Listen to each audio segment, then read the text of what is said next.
Продължаваме нашето празнично предаване. Капитан Петко Дамянов е мой гост. Капитан на моторен кораб София. От колко години, как е правилно да се каже, водите кораба? Така ли? Ами, след като казваме капитан, както и да кажем, значи управлява или ръководи. Да. Всякак е правилно. От колко години сте капитан? Ами от повече от 10 години, а пък в бранша съм повече от 20 години. Това детска мечта ли е? Ами, да, ако смятаме, че около 15 години все още е детска, да, мога да кажа, че съм осъществил детската си мечта. Между другото, чувал съм, че по-трудно е да се води кораб по река, отколкото в море. Вярно ли е това? Ами, винаги има, нали, две гледни точки. Ако попитате колега от море, ще каже, че не е точно така, но в крайна сметка и те са съгласни, че наистина е така, защото пътуване по река се счита за пътуване при трудни условия, теснини и професионално погледнато си е по-трудно от всякъде, освен и маневрите, които трябва да се направят. Един морски кораб, за да направи маневра, използва няколко влекача, помощни и така нататък. Докато вие сам се справяте? Ами, да, ние сами си правим всички тия маневри без нужда от помощни средства. Само по Дунав плава вашия кораб? Да, заради габаритите, ограничен от шлюзовете, само по Дунав и по-точно от Пасал до Солина. Това е Черно делтата море. на река Дунав. Само да кажа на нашите така. зрители, които не са запознати, ние след малко ще видим кадри от вашия кораб, че шлюзовете всъщност това са, които така височините на Дунава регулират. Така ли? Точно така, да. Сложни хидротехнически съоръжения, които позволяват да се преодоляват без проблем трудните райони, трудни заради... Ето това е вашия кораб, вече го виждат нашите зрители. Да. Ами доста отговорно. Колко пътника возите? Ами, мога да кажа, че почти през целия сезон от между 150 до 200 пътника, всеки круиз. И като отговорност, освен това и екипаж, и става... Между другото, вие ли сте най-главният на кораб? Защото знам, че на тези кораб има примерно и круиз директор, както и представител на фирмата Чартьор. Но последната дума ваша ли е дали да тръгне кораба или да спре? Всички работим в екип. Разбира се, съгласуваме, когато има такива форс-мажорни обстоятелства, съгласуваме с Чартьора, съответно при него е представител круиз директора, ръководството на фирмата, но естествено не само по традиция, а защото така е и редно и логично, меродално мнение и тежест има решението на капитана, защото, нали, се предполага, че той е на местото на събитието, по-добре оценява обстановката, така че може да кажем, че наистина е така. Докато другите се забавляват на кораба, вие имате съответните отговорности. Колко помощника имате?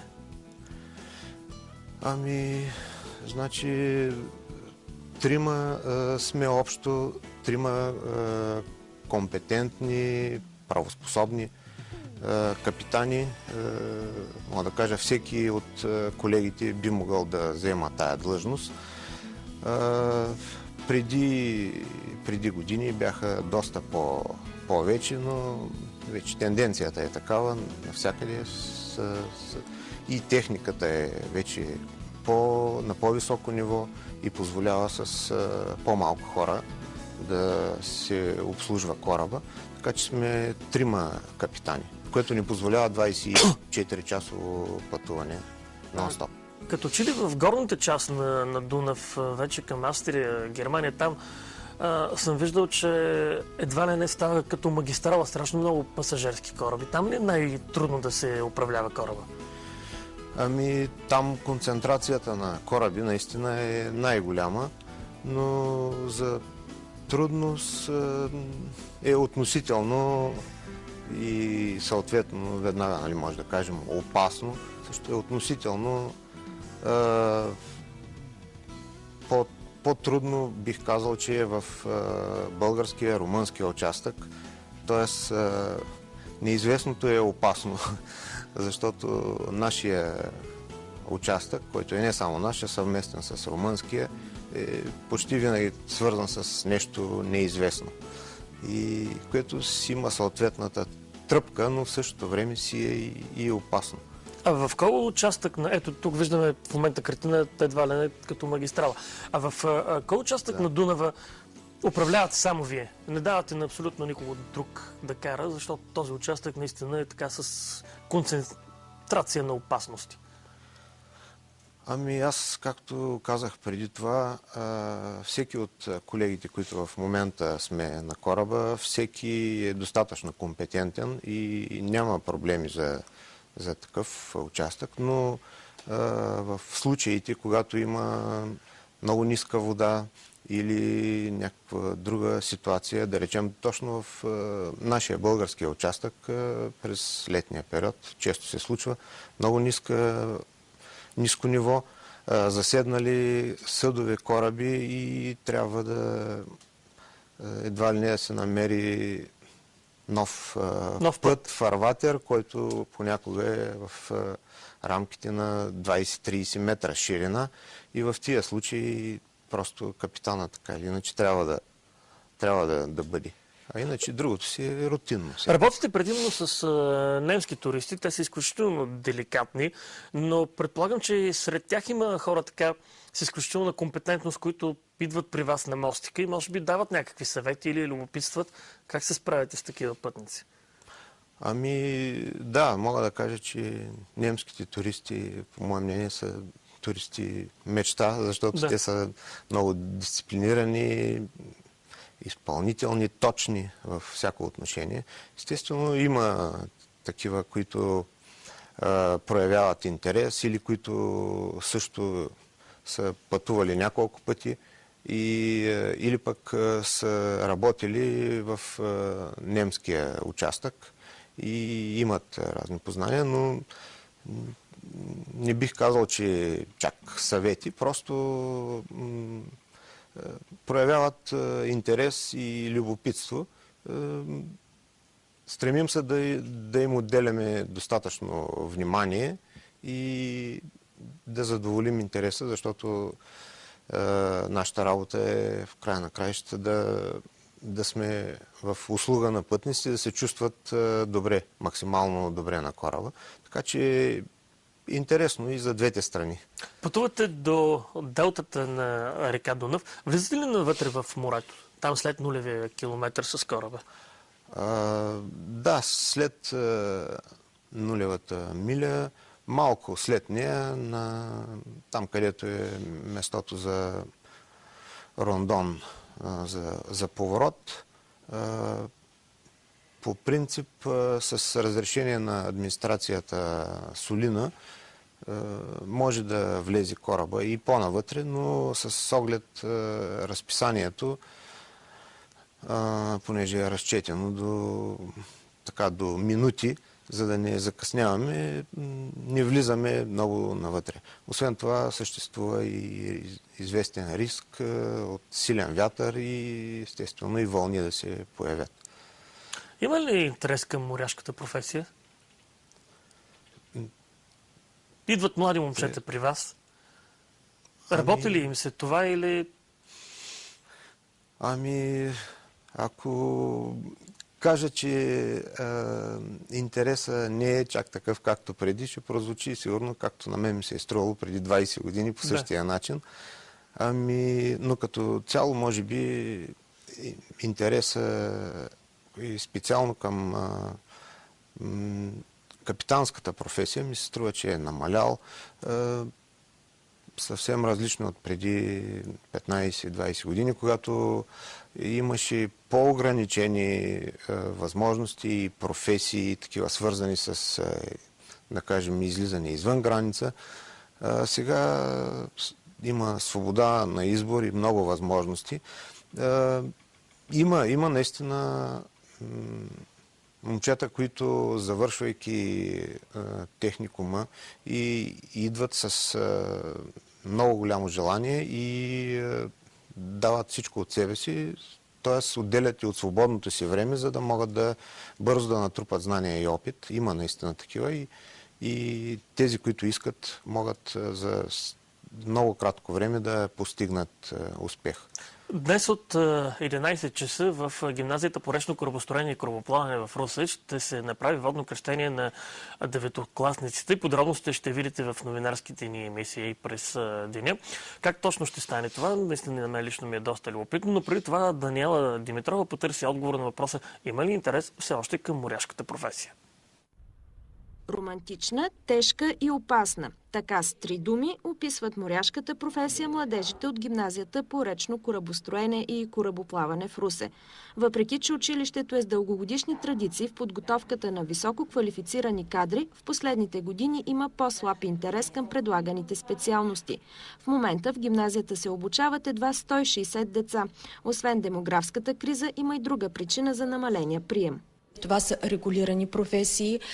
След като завършат при нас, учениците полагат държавни изпити по теория и практика за степен на професионална квалификация, но това е най-ниският трамплин. След това започват изпитите за правоспособност пред морска администрация, които са много тежки изпити. Изискват се умения и компетенции, както за владеенето на конкретната работна ситуация, в която ще бъде бъдещия кадър, бъдещия член на екипажа, така се изисква и много сериозна чуждоезикова подготовка. Много са високи изискванията и това до някъде поставя един въпрос пред самите ученици, когато кандидатстват, доколко биха могли да се справят. Но радвам се, че имаме много амбициозни момчета, а вече в последно време и девойки. Макар че изцяло мъжка професия, Йоана се вижда след 10 години като корабен капитан. Исках нещо по-различно. Не примерно да уча за шивачка или нещо от този род. Най-предпочитаната специалност се оказва речно корабоводене. Даниел казва, че адреналинът му е в кръвта, затова решил да свърже живота си не с сушата, а с водата. Тази професия се реализира много добре на пазара на труда, защото търси се просто този вид транспорт, той никога няма да се промени, никога няма да западне, защото той е най-евтиния, използват най-много товар. Опасността от аварии и инциденти нерядко съпътстват ежедневието на моряците. Затова често им се налага да взимат съдбоносни решения. Ако видите човек зад борда, какво трябва да направите? Човек зад борда, оповестявам капитана, след това мятам спасителен пояс и чакам екипажа да дойде. Спасителния екипаж. Да дойде и да помага. Няма да се гмурнете вие да го спасите, така ли? Водата, ако е студена, може да измръзнем и двамата и след което до там с нас. Спасителна жилетка за изпълнение на задълженията на моряците. При падане във вода хидростатния апарат се задейства и задейства пробива газовата бутилка, която има достатъчно обем въглероден двуокис, който да напълни самата жилетка. Ако не се задейства при падане във вода, има вероятност ръчно да задейства. Какви качества трябва да притежава един капитан на кораб? Трябва да може много добре да преценява ситуациите и всичко, да е самоуверен и трябва да има и вяра в екипа, във всичко. А ти такъв ли си? Да, в принцип такъв съм. Тази година в гимназията е открита единствената в страната специалност логистика на товари и услуги. Поръчали се спедиторски фирми чрез Националната агенция по професионално образование. Може да се работи с такива документи на пристанища, да приемаме товари, да изпращаме. Благодарение на проекта Речна академия, скоро бъдещите моряци ще имат нов кабинет по навигация с 13 терминални станции. На специални електронни карти учениците ще могат да следят критичните участъци по река Дунав в реално време.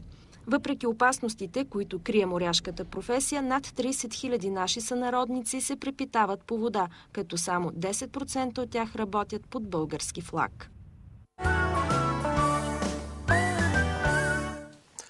Имате интересен случай, когато пътниците също са ви помагали да водите кораба? Да, интересен. Честно казано, за мен е делнично и... Естествено. И някакси естествено, но предполагам, че би могло да се стори интересно за другите. Да, преди няколко години при традиционно високо ниво кораба трябваше да пътувахме за Делта и трябваше да минем моста Нови Сад, който е много нисък, Божко Перошевич. Стояхме няколко часа, нивото падаше с около сантиметър на час, но не беше достатъчно. Направихме няколко опита и в крайна сметка при последния опит кораба мина на около 3-4 см под моста, с изключение на, оказа се най-високата точка, свалената мачта, която е неразглобяема. И в носа на кораба всъщност оставаха 10 метра, за да мине кораба. Да. За да не губим повече време и да излезем от разписание, съобщихме всички туристи в панорама бар, който е на носа, което в рамките на 2-3 минути, може да си представите, 200 човека, това са така около 20 тона, достатъчно за да натиснат малко кораба. кораба. Точно така. Да. Минахме, всички бяха безкрайно щастливи. Това за тях е атракция. Голяма атракция, да. Те се чувстваха, все едно са извършили подвиг и са минали моста и така успяхме да продължим по разписание. Сега ще покажем на нашите зрители друга атракция, как вашите колеги готвачи, които са много важна част от екипажа на пасажирския кораб, обучават ученици от гимназията по туризъм да готвят хубави ястия. Радина Костадинова е на пряката ни линия. Здравей, Радина! Какво се случва при теб? Здравейте отново. При мен вече професионалните готвачи от корабите Русе и София и учениците са в готовност да започнат своята съвместна работа. Традиционно в Русе Никол ден се отбелязва по особено оригинален начин. Днес е организирана тази така наречена работилница, и главните готвачи на корабите ще въведат учениците така в някои от най-големите тънкости в корабната кухня. До мен е господин Атанас Локмаджиев. Здравейте и първо честит празник и на вас. Благодаря. Защо решихте по този начин да отбележите днешния празник? Тъй като нашите кораби са пасажирски кораби и в крайна сметка сме свързани всякак с туризма и с кулинарията, затова искахме да дадем възможност на учениците от професионалната гимназия да видят какво ние можем и как ние представяме кулинарията на нашите кораби. Всъщност, както виждате, тук не сме в кухнята, а в залата на ресторанта, или в случая е по-важно за учениците да видят, че не е достатъчно само да се готви вкусно, е много важно и самото представяне на храната и поднасянето им на тази храна към клиентите. Как става това, ще разберем сега и от самите майстори-готвачи. Започвайте да правите това, което сте си наумили, за да можем да видим и ние как се приготвя. Тук виждаме в момента Виолета Михайлова. Какво приготвяте? Здравейте! Здравейте! Това е едно виенско предястие, което се прави с зеленчуци и два вида риба, пушена и кисела, не скумрия, херинга. Зеленчуците са картофи, броколи, царевица, моркови, кисела краставица и майонеза. Вкусен е с къри и така други подправки. Интересно звучи. Към коя кухня принадлежи тази салата? Кухня. Това по-скоро австрийската кухня, защото е нали, точно такава виенска. Тук са и ученици от 12-ти клас, абитюренти от гимназията по туризъм. Здравейте, и вие, ще помоля да се представите. Здравейте, Иван Бонев се казвам. Аз съм Теодор Петров. А вие как ще се включите в приготвянето на тази салата? Ами ще помогнем с украсяването. До сега наблюдавали ли сте, всъщност били ли сте на кораб? Не, ама искам. Искате да бъдете там като туристи или в корабната кухня, част от екипажа? Ако може и от двете. Пожелавам ви това. Калчо, нещо те развълнувахме и теб. Да, моля те, господин Локмаджиев, вече набелязал ли е бъдещи служители сред тези ученици? Проявяват ли така интерес да работят на кораб? Защото там се работи наистина много здраво. Няма почивки, освен тези, които са регламентирани. Туристите под определен час трябва да бъдат нахранени. Веднага ще разберем това. Господин Локмаджиев, учениците от професионалната гимназия по туризъм проявяват ли интерес да работят при вас? Все пак работата на корабните готвачи е натоварваща. Определено да. За съжаление нямаме тази възможност да вземаме повече хора като стажанти при нас, но вече имаме 3 или 4 ученици от професионалната гимназия, които са били на стаж при нас и предпочетоха да продължат да работят на кораба. Имаме готвачи, а също така и сервитьори, които в момента са назначени на договори към Дунав Турс. Някой по-рано ми каза, че и някои от главните готвачи всъщност са бивши възпитаници на гимназията по туризъм. Да, това е така, но трябва лично тях да питате кои точно са възпитаници на гимназията. Калчо, аз искам да ти покажем и другите ястия, които се приготвят в момента. Юлиан Липиев, майстор-готвач на кораба Русе. В момента какво режете? Здравейте! Здравейте! Ами в момента режа говеждо месо, което приготвяме тафел шприц, традиционно ястие за австрийската кухня. Месото се сварява с зеленчуци нарязани на едро и се нарязва, месото се нарязва напречно на мускулните влакна. Към гарнитурата съм приготвил картофи шмарен, спанак и мус, ябълков мус. Със сигурност е голямо предизвикателство, обаче да приготвяте храна за стотици пътници на пасажирите. Какви са тайните на корабната кухня? Ами, тайните на корабната кухня преди всичко дисциплина. Дисциплина и умения, които се изграждат с годините, нали? И спазване на технология и време, така да го кажа. Карвингът, като вид кулинарно изкуство, е една основна част, всъщност, основен елемент на кухнята, приготвена на един пасажир. Ами, така е. Особено в последните години карвинга почна да заема едно от много важните моменти при поднасянето на самата храна. И интернет е залят с карвинг. Колегата показа преди малко тези красиви лебеди. От какво са направени? Ами лебедите са направени от цвекло. От цвекло, извинявам се, от ряпа. От бяла дълга ряпа. И това е. Както виждате, има и направени от моркови, от цвекло също. Това е, например, цвекло. И от цвекло се прави карвинг. От всичко, което е под ръка.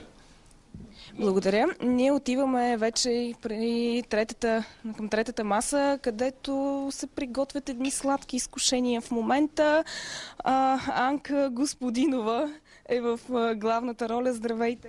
Здравейте! Виждаме една торта. Изглежда много вкусна. Каква е тази торта и с какво ще ни изненадате вие? Това е торта с сахар.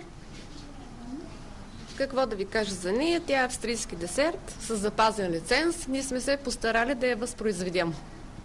Виждам обаче, че обръщате особено внимание и вие на украсата. Всичко ли се яде? Всичко, което е по чиниите, се яде. Целта е всичко да бъде ядливо. Красиво и ядливо.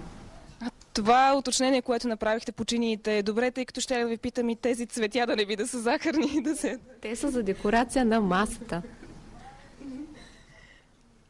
Ами добре, ние няма повече да ви пречим, за да можете да завършите всичко. На учениците пожелавам успех и всички вие със сигурност имате желание да работите и на кораб. Дано да ви се усмихне този късмет. Това е Калчо за сега от тук. Ние продължаваме да наблюдаваме работата. Радина Костадинова, пряко от работилницата, където готвачи обучават ученици да готвят изискани ястия. Ами, доста добре се храните на корабите.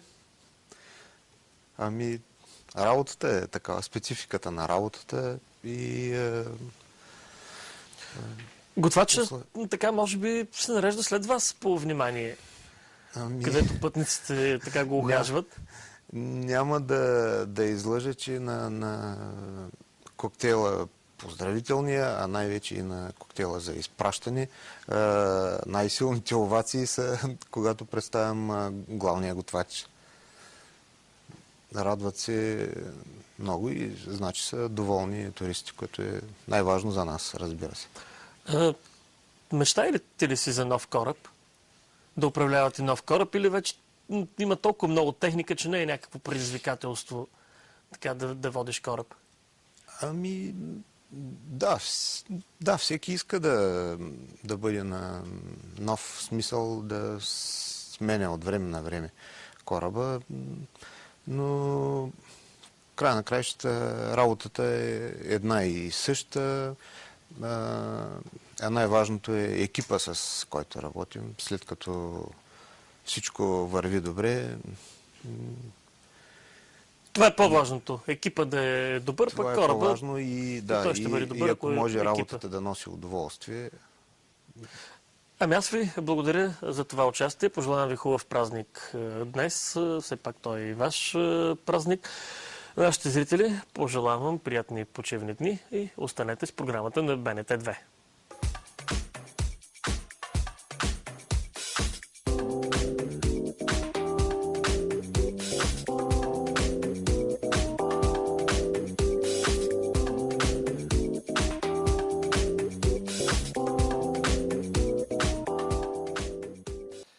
Декември, освен празник на рибаря, е и ден на моряка.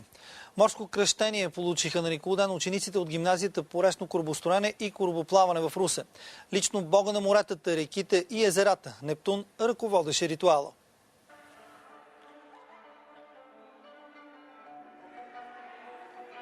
Помощници на морския бог бяха карибски пирати, които отвличаха бъдещите моряци, за да ги посветят в професията. За да станат достойни последователи на Нептун, младежите трябваше да преминат през специален ритуал и да преодолеят бурните вълни. Вече посветените ученици получиха свидетелства с новите си морски имена. В суматохата жертви на пиратските набези станаха и няколко преподавателки, които също бяха кръстени. В ролята на Нептун беше завършилият миналата година гимназията Никола Димитров. Само преди ден младежът успешно е взел изпит за щурман по вътрешни европейски пътища. Със сигурност ще бъде на реката, защото тук са по-кратки рейсовете, заплащането е почти също като на морето. И тук все пак ме харесва повече. Въпреки успехите на възпитаниците на училището, се наблюдава спад в интереса към специалностите, сподели директорката Ивелина Георгиева. Преди години имахме 25 паралелки. За съжаление, през тази учебна година са само 6 паралелки с 150 ученика. В края на церемонията бяха раздадени награди на пълните отличници в училището.